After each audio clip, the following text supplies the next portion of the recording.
Welcome back, Kevin's Mobile Repair. Got a 2004 Pathfinder 4x4.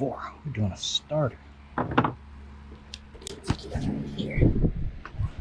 Alright, so first thing I did, took the drive shaft, moved it out of the way. Whole lot easier to get to the two 14mm bolts, one there, one being up there. With that drive shaft out of the way, you can get to those things piece of pie. Now, I've seen the procedure is to take the intake manifold out. I just do not want to mess with that kind of bull crap. So this is what I did. With the drive shaft out of the way, then you can gain access to all the under starter goodies, like your connector, your 12mm bolt for your power supply, all that kind of good stuff. All that's right there. That's easy.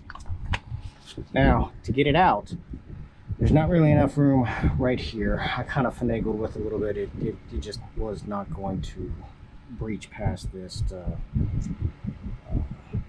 front differential housing. So I went out through the top. Let's go up here. I'll show you. There's the other one. I already know I'm going to get some shit for this one. Alright, so we have this brake line. Attaches right here, attaches right here. I just undid the 12s, moved it up and out of the way. The bottom hose is the flex hose, and I just tweaked the one up here just a hair.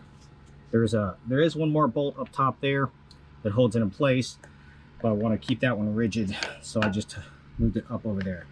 From that point, when the starter is out and free, this is the fun part. You got to kind of get it up there, rotate it around so the back half comes out first through the little hole right here.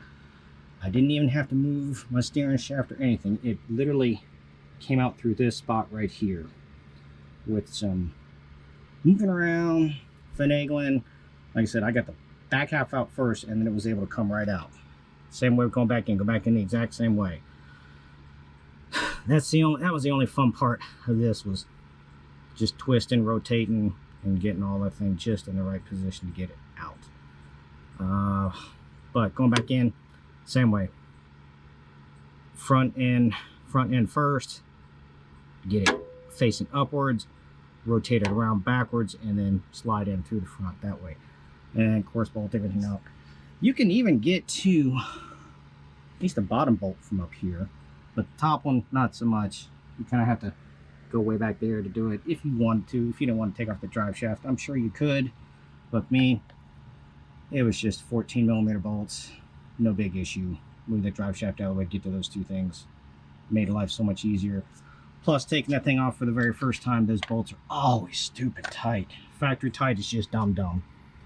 So I had to get a big 1/2-inch ratchet and get on those 14s, and then they would snap loose, and you get a ratchet on there and power ratchet and zip it right off. Oh, the bottom skid plate would need to come off too if you want to get to the drive shaft bolts. So they're 12s as well. So basically 12 sockets, 12 ratchets, 14 ratchets. That's about it on the 10mm up top for the battery. But any questions or comments, please feel free to let me know.